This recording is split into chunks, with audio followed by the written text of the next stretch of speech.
Cássio Nunes Marques, ministro nomeado pelo Bolsonaro, determina a suspensão de pesquisa que apontou queda de Flávio Bolsonaro. Divulgação do levantamento ocorreu após o vazamento de um áudio e uma conversa do senador pedindo dinheiro ao banqueiro Daniel Vocaro. O que acontece? A pesquisa Atlas, realmente a última que tinha saído, oficialmente aquela que me deu 7%, 6,9%, praticamente 7%, ela veio com alguns detalhes, tá?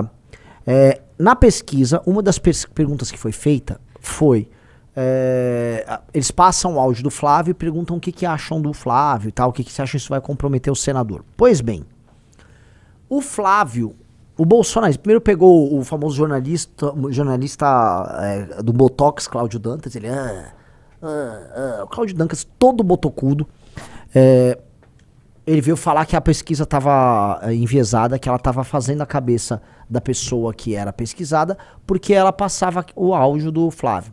E aí os bolsonaristas compraram essa tese, porque eles sabiam que viria uma pesquisa Atlas ruim para eles. Pois bem, vamos lá, vamos começar a responder aqui a turma do bolsonarismo e até essa ação muito mal feita e essa decisão horrível do Cássio Nunes Marques, tá? Pesquisas fazem esse tipo de sondagem aos montes. Várias pesquisas fazem avaliações de governo junto com a pesquisa presidencial. Várias, isso é normal, todas fazem. Esta da Atlas, o que ela fez? Tem as perguntas, você já toma de cara as perguntas envolvendo a eleição presidencial, e aí no final vem a sondagem sobre vários temas.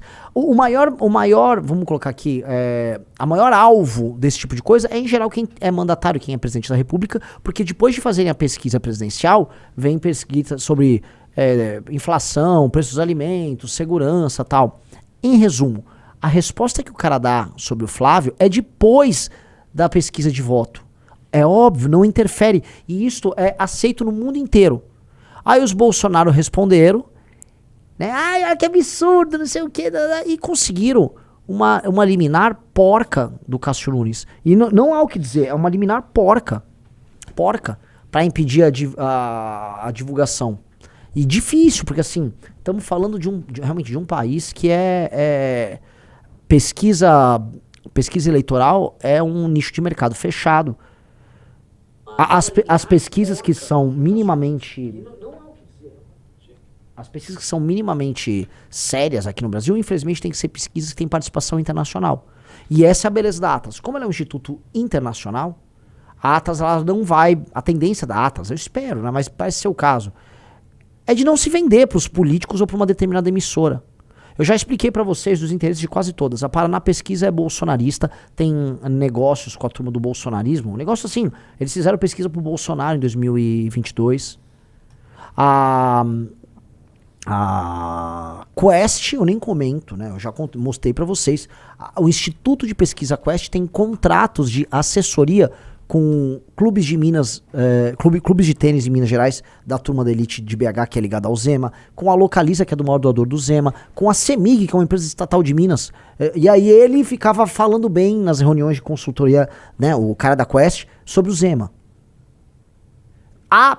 Antigamente tinha a famosa CNT Census, que era um instituto de pesquisa que fazia pesquisas enviesadas pro PT. Isso, o Vox Populi, você lembra o Vox Populi, Riso? Lembro. Era outro que fazia pesquisas pró-PT. Sumiu? Sumiu. Nunca mais ouvi falar do Vox Populi. Então, por que eu tô falando disso? Eu já confiava na Atlas antes de eu ser pré-candidato e confio hoje. E a Atlas costuma sofrer represálias e perseguições em vários países, especialmente países de terceiro mundo. Ela teve problema agora na Colômbia, vários lugares. Os caras querem impedir divulgação de Atlas, atacar Atlas. Atlas ela já virou um hit. Quase todos os lugares tem Atlas, a Atlas passa por perseguição. Esse é o patético cenário à disposição. Então, veja só, o presidente do TSE determinou nesta segunda-feira a retirada do conteúdo e a suspensão da divulgação da pesquisa da Atlas.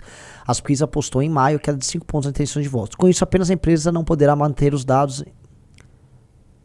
manter os dados em seus canais oficiais. A divulgação, levantamento, blá, blá, blá. Em resumo, a Atlas não pode divulgar no site oficial da Atlas a pesquisa, o que quer dizer absolutamente nada, só para ficar claro. Também como é uma liminar não quer dizer nada. Mas denota já uma postura de gestão de crise e de desespero da pré-campanha do senhor Flávio Bolsonaro. Flávio Bolsonaro tem uma pré-campanha horrenda. Eles estão gastando os rios de dinheiro nas viagens do Flávio Bolsonaro, naqueles eventos que custam fortuna. Cada evento ali é 1 milhão, 1,5 milhão, 2 milhões, 3 milhões. Fora que ele tem que voar de jatinho, a hora do jatinho é uma fortuna. Então é uma campanha muito cara, né? Ele já gastou, volta a colocar, o Flávio gastou milhões nessa campanha e ruim. E ela é ruim porque ela é ruim de nascença. Uma campanha que nasce ruim de nascença não tem muito o que se fazer.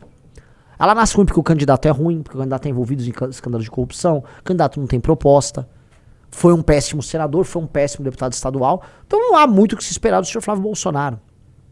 Tá? Então é natural que eles tenham que fazer uso desse subterfúgio. Mas isso, né, vamos lembrar, o Flávio é o candidato igual o Caneta Azul que avisou que não vai divulgar suas propostas porque vai perder voto. Tipo... Mas isso vai me abre espaço agora para uma outra discussão que eu acho importante, porque eu fui alvo de uma eu fui entrevistado, uma boa entrevista eu fiz para um jornalista, já ela vai sair. E quem é o marqueteiro? Eu falei, não existe marqueteiro no MBL. E não vejo com bom tom a ideia de algum pré-candidato nosso ter marqueteiro. E por quê? Eu acho que se você precisa de um marqueteiro para fazer a campanha, em essência, sua campanha é sobre mentira. Eu conheci marqueteiros, não é que são más pessoas, boas pessoas, pessoas lidas. Em geral, os marqueteiros têm cultura, são inteligentes. Agora, se você, como pré-candidato, você precisa de um marqueteiro para te falar o que você tem a dizer, significa que você não é um candidato a nada. Significa que você não tem um projeto para o Brasil. Veja, qual é a função da minha pré-candidatura? Em última instância, ganhar a eleição? Lógico. Mas eu tenho que ganhar para implementar a minha agenda. E é uma agenda de Brasil que tem livros publicados. Então minha função é divulgar uma agenda política de Brasil da melhor maneira possível, pagando o preço por coisas que o cidadão eventualmente não vai concordar. Quando você contrata um marqueteiro e o marqueteiro diz o que você tem que falar, como você tem que se vestir, deixa eu entender. Então você não é nada. Você é um produto genérico numa prateleira. Então eu tenho uma ressalva muito grande essa coisa do marqueteiro. E o Flávio fica mudando de marqueteiro como quem muda de cueca. O Lula também tava, né? Que ele manteve o Sidônio. Mas o Lula uma hora era o João Santana, antes era o Duda Mendonça. Eles ficam lá também pulando atrás de marqueteiro, como se isso fosse resolver alguma coisa. Eu conheço o caso, só pra falar pra vocês, que as propostas de um candidato são montadas pelo marqueteiro. O marqueteiro faz pesquisa. Você tá rindo isso? A gente sabe que é isso. Sim. Então o marqueteiro ele levanta assim, ele faz aquelas pesquisas quanti, que é aquelas pesquisas que pegam a opinião geral dos brasileiros. A preocupação brasileira é segurança, é corrupção. Aí ele vai lá e cria umas propostas lá sobre segurança e educação. E aí depois ele faz a quali, que aí ele bota um grupo de pessoas que se chama Focus Group dentro de uma sala, e aí eles botam vídeos e ficam discutindo sobre as preocupações daquele perfil eleitoral para ter conclusões, e aí ele cria as propostas do candidato e a campanha do candidato. É por isso que as campanhas dos candidatos são todas absolutamente genéricas. Tem coisa mais genérica, por exemplo, do que as campanhas à la Geraldo Alckmin. Olha, a Dona Maria, ela quer saúde, ela quer emprego na ponta, ela quer transporte de qualidade, ela quer segurança, tá? E olha só, ela não aguenta mais a roubalheira dos políticos. Isso é só platitude essencialmente genérica. Tá, me fala aí uma política de corte de gastos do governo que você vai ter que fazer que é impopular. Olha, nós vamos cortar aquilo que é desnecessário, igual a dona de casa faz quando ela tá com o orçamento apertado.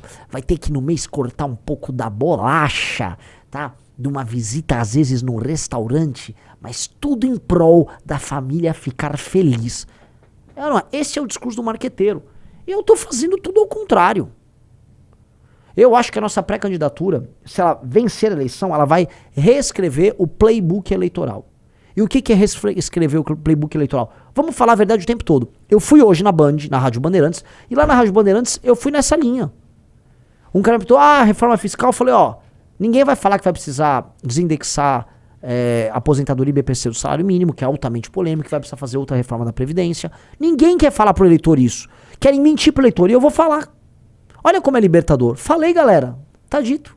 Sou contra esta PEC vagabunda do fim da escala 6x1, que é ilusão pro trabalhador. E daí? Falei, tá falado.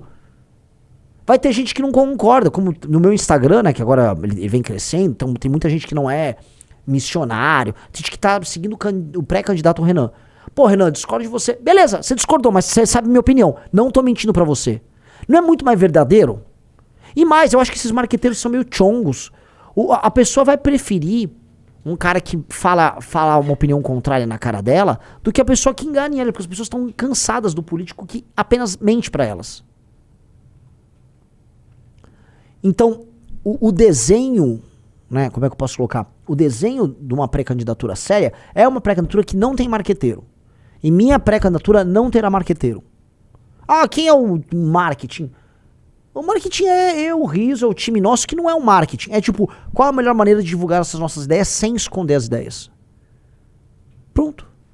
Ó que tranquilo. Nossa. Né? Ah não, você chegar pra esses caras assim, e os caras são obrigados a dar uma opinião impopular. Nossa. E vou te falar, o próprio Bolsonaro era um candidato supostamente de sistema que tinha medo de falar a verdade pro eleitor. Não... Tentou sabotar a própria reforma da Previdência, que não era dele, no fundo veio do governo anterior, mas isso não interessa muito. Né? E aí eu vou falar uma coisa, o PT, por mais que minta e minta muito pro próprio eleitor, tanto que a última campanha do PT não teve nenhuma proposta, foi só o Lula falando de picanha e tal, o PT como partido, fora da candidatura do Lula, ainda tenta defender uma agenda que é altamente impopular com os brasileiros. O PT é pró-aborto. Isso é majoritário na sociedade civil. Os brasileiros são contrários vamos dizer, o liberou geral na questão do aborto. O PT, ele tem uma agenda pró-bandido. O PT defende criminoso, o PT não quer aumento de penas, o PT não quer fim da maioridade penal. E o PT luta por essa agenda pró-bandido por aí e não esconde. Então fica aquela coisa em que os esquerdistas, né, tirando a missão, tem mais bagos para defender aquilo que é impopular do que a direita. A direita é um bando de influencer que só quer ganhar seguidor e like, não tem coragem de bancar o jogo. Então, a gente tem que ser corajoso. Não tem aquele lema, olha, falta aos bons a audácia dos canalhas. Falta aos bons a audácia dos canalhas. Os canalhas do petismo são mais audazes a ponto de falar coisas que atentam contra o brasileiro na cara do brasileiro. E ganham a eleição. Tô errado? E ganham a eleição, o partido mais vencedor desde a redemocratização.